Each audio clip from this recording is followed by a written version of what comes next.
नाजरीन, आज की इस अहम रिपोर्ट में हम आपको बताएंगे कि लोग आजकल तुर्की की जानिब क्यों सफर कर रहे हैं। ऐसी क्या खास बात है इस्तांबुल में? तो आज की इस अहम रिपोर्ट में हम आपको बताने वाले हैं तुर्की और इस्तांबुल के बारे में।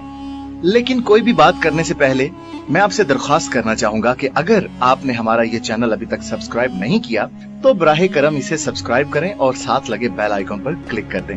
नाजरीन, तुर्की के बारे में कहा जाता है कि ये तमाम खित्तों में सबसे पहले आबाद होने वाला खित्ता है। तुर्की का बेशतर हिस्सा अनातोलिया के जजीरे नुमा पर आता है।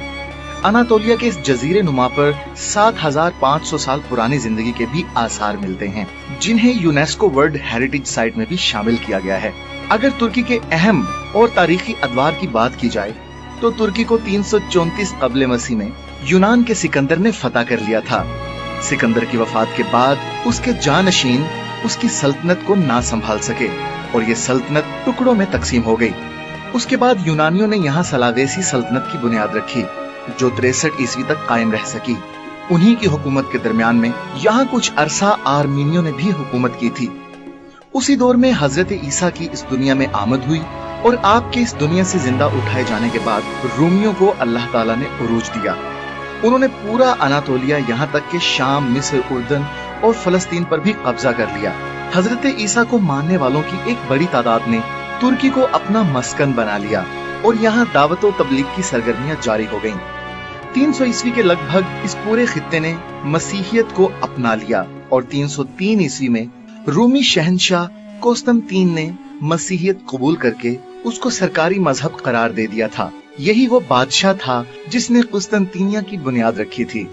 उससे पहले इस शहर का नाम बाजुद्दीन हुआ करता था, मगर आजकल इस शहर को इस्तांबुल के नाम से जाना जाता है।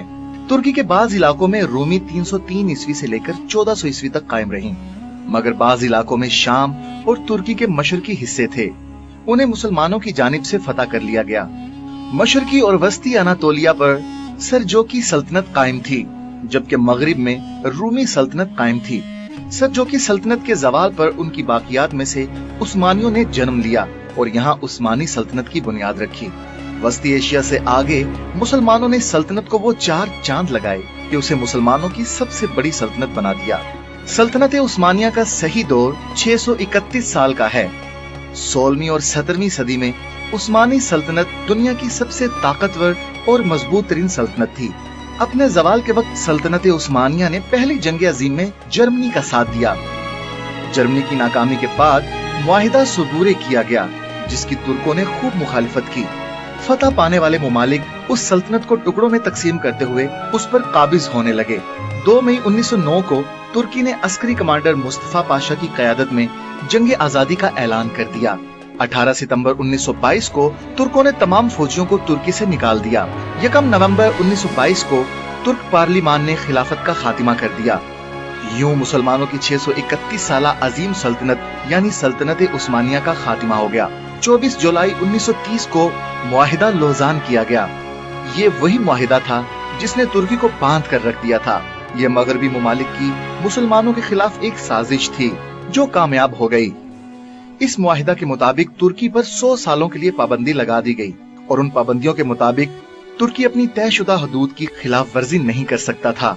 उस मुआहिदा में सल्तनत का खात्मा और सुल्तान को अपने अजीजों के साथ जिला वतन कर दिया गया था। खिलाफत की मुकम्मल इमलाक और सुल्तान की सभी इमलाक जब्त कर ली गई थीं। तुर्की को 100 सालों के लिए पेट्रोल के लिए अपने मुल्क पर किसी दूसरे मुल्क में ड्रिलिंग करने पर पाबंदी आयद कर दी गई थी, यानी 100 सालों के लिए तुर्की पेट्रोल इंपोर्ट करने का पाबंद बना दिया गया था।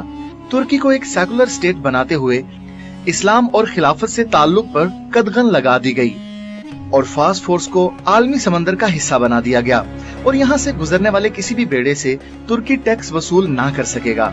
ये इस मुआहिदा की अहम शराइत थीं। इस मुआहिदा पर दस्तखत स्विट्जरलैंड के इलाके लोजान के मुकाम पर हुए थे, इसलिए उसको मुआहिदा लोजान कहा जाता है और ये मुआहिदा 2023 में खत्म होगा, इसलिए इसको मुआहिदा लोजान कहा जाता है। इस मुआहिदे के मुताबिक 29 अक्टूबर 1923 को तुर्की को आजाद और खुद मुख्तार हैसियत से सारी दुनिया में कबूल कर लिया गया और यही दिन तुर्की का कौमी दिन कहलाया जाने लगा।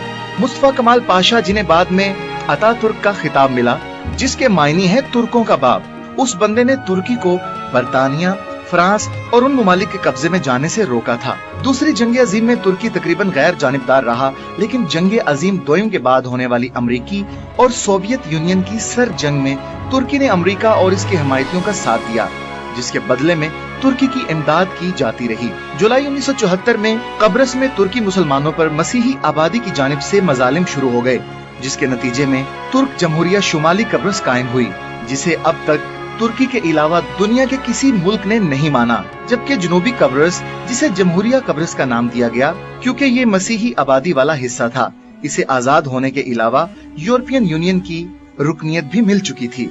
तुर्की में एक ऐसा वक्त आ गया था जब तुर्किश लोग तुर्की को यूरोप बनाने के हक में खड़े हो गए। तुर्की में हिजाब करने पर पाबंदी लगा दी गई, जो कि सब मगरबी साजिशों का नतीजा था।